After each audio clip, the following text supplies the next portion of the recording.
Join the Comgiverse Patreon for exclusive content, behind-the-scenes access, and special perks. Support the channel and connect with a community of revolutionary intellectuals and scholars. Click the link in the description to join now.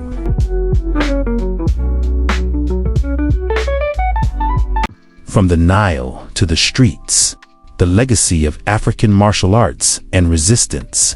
The story of Karmelo Anthony, the black teenager criminalized for defending himself against aggression, resonates beyond a legal battle.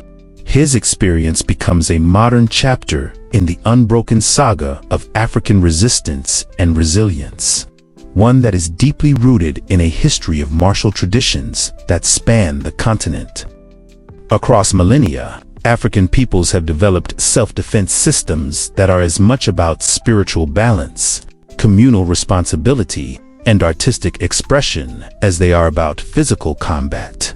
Kemet, and the foundations of African combat philosophy. The revolutionary scholarship of Cheikh Anta Diop and Theophile Obinga at the 1974 UNESCO Symposium dismantled centuries of Eurocentric myths by reasserting Kemet, ancient Egypt, as the cradle of black African civilization. Their work revealed that ancient Egyptians, depicted in art with black features and melanated skin, practiced a philosophy rooted in cosmic order known as Mahat. Mahat not only governed justice and balance, but also reflected the warrior ethos, the duty to protect one's community and maintain equilibrium in the face of chaos. In this context, ancient martial practices were not divorced from spirituality. They were holistic arts that integrated precise technique with the wisdom of the ancestors. A tradition of self-defense, African martial arts as cultural practice. Across Africa, traditional martial arts have long served as both a method for self-defense and a cultural ritual. Consider the fierce strikes of dam boxing among the Hausa of West Africa, or the acrobatic, dance-like movements of Ingalo from Angola, both of which are ancestral practices that inspire the modern art of capoeira. In Zulu stick fighting, for instance, the combatants engage in rhythmic battles where every strike carries cultural significance, echoing rites of passage and social honor.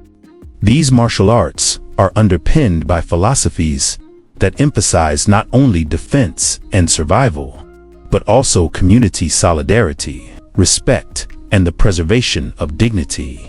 From the battlefield to the urban arena, Karmelo Anthony and the martial arts continuum.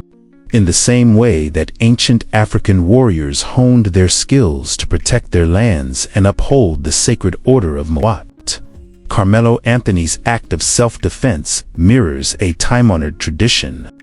Anthony, cornered and provoked under the high school tent, wielded a knife not as an instrument of aggression, but as a tool for survival.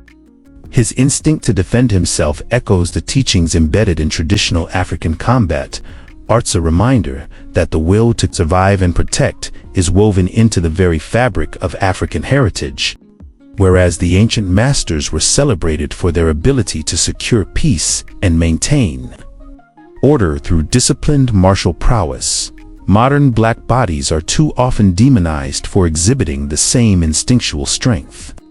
Inner African civilization, the continuum of resistance through martial arts. Diop and Obanga's vision of an inner African civilization is reflected in the enduring nature of African martial traditions. Whether it is the fluid, improvisational combat of Capo Reborn, of the struggle and creativity of enslaved Africans in Brazil, the bare-knuckle intensity of Dam, and the strategic elegance of stick fighting among the Zulu. These arts are all expressions of a unified philosophy.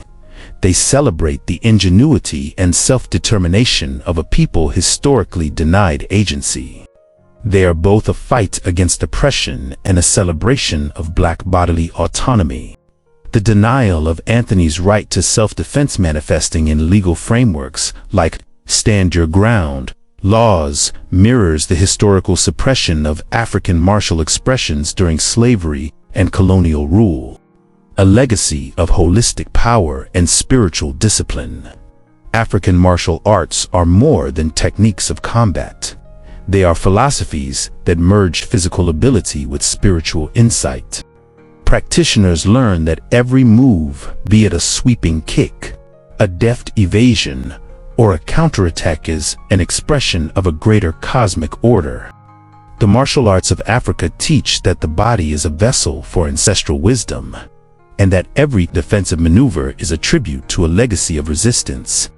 In this light, Anthony's story is not the mark of a criminal, but the echo of a proud lineage of warriors who have, for centuries, been guardians of their people's honor and freedom. Conclusion: reclaiming the narrative of resistance and self-defense. As Cheikh Anta Diop once observed, a people without a past are a people without a soul.